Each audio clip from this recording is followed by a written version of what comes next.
देखिए, निश्चित रूप से मैं भारतीय जनता पार्टी में एक कार्यकर्ता के रूप में काफ़ी लंबे समय से कार्य कर रहा हूँ। पूरी निष्ठा के साथ पार्टी ने जो भी हमें जिम्मेदारियाँ दी हैं, बूथ से लेकर मंडल, चाहे जिला हो चाहे प्रदेश में हो, उनको बखूबी हमने उनका निर्वहन किया है। और चूँकि मैं एससी वर्ग से आता हूँ और थराली सीट हमारी सुरक्षित है, इस सीट पर एक कार्यकर्ता होने के नाते मेरा भी अधिकार था और मेरे जैसे अन्य कई कार्यकर्ता थे जिनका अधिकार था कि वो अपनी दावेदारी नेतृत्व के सामने प्रस्तुत करें। और मैं पिछले लगातार 2017 के चुनाव में बहुत बढ़ चढ़ कर के दावेदारी प्रस्तुत की थी नेतृत्व के सम्मुख। उसके बाद उपचुनाव में किया, फिर पार्टी ने अन्य दावेदारों को टिकट देने के बाद हमने निश्चित रूप से पार्टी के आदेशों का पालन किया और काम किया पार्टी के लिए, और अनवरत करते जा रहे हैं।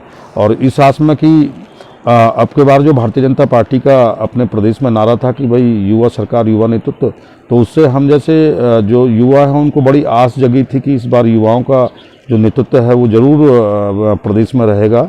लेकिन जिस तरीके से मैं समझता हूँ कि अपनी थराली विधानसभा सीट पर पार्टी के मूल कार्यकर्ताओं की अनदेखी, मैं समझता हूँ कि इसे अनदेखी ही कहूँगा, अनदेखी की गई है। उससे मैं भी एक जो मैंने दावेदारी की थी, मेरे साथ साथ अन्य लोगों ने दावेदारी की थी, उनके मन कहीं ना कहीं दुखी हुआ है।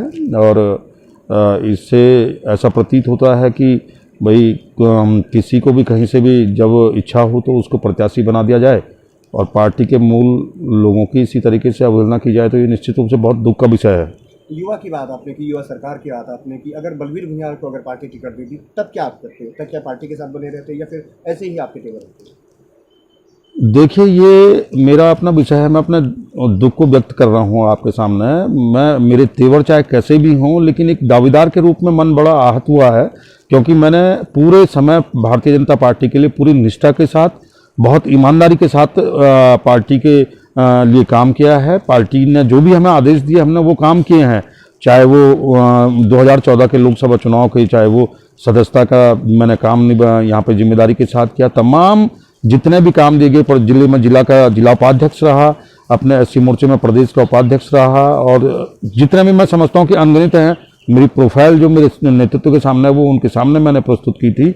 जितने भी काम मुझे दिए गए वो काम हमने बिल्कुल बहुत जिम्मेदारी के साथ, निष्ठा के साथ निभाया। रही बात, चाहे वो बलवीर जी हैं, बलवीर भुनियाल जी हमारे वर्तमान में प्रदेश के मंत्री हैं संगठन में, तो पार्टी कैडर के कार्यकर्ता हैं और वरिष्ठ भी हैं, और निश्चित रूप से उन पर भी अगर पार्टी विचार करती तो हमें शहर से भारतीय जनता पार्टी का प्रत्येक कार्यकर्ता शायद स्वीकार करता, या शायद हमारे नामों पर विचार अभी तक भी नहीं हो पा रहा है। ये बड़ा दुर्भाग्य का विषय है। अगला कदम आप लोगों का क्या? देखिए, जिस तरीके से पूरे क्षेत्र के अंदर में हम लोगों की सक्रियता रहती है, समाज से हम लोग जुड़े हुए होते हैं, एक राजनीतिक दल के कार्यकर्ता होने के रूप में और सामाजिक कार्यकर्ता होने के रूप में हमारे तमाम गतिविधियों में अपना बढ़ चढ़ के हिस्सेदारी क्षेत्र में होती है। सभी लोगों के सुख दुख में हम लोग अनवरत रहते हैं।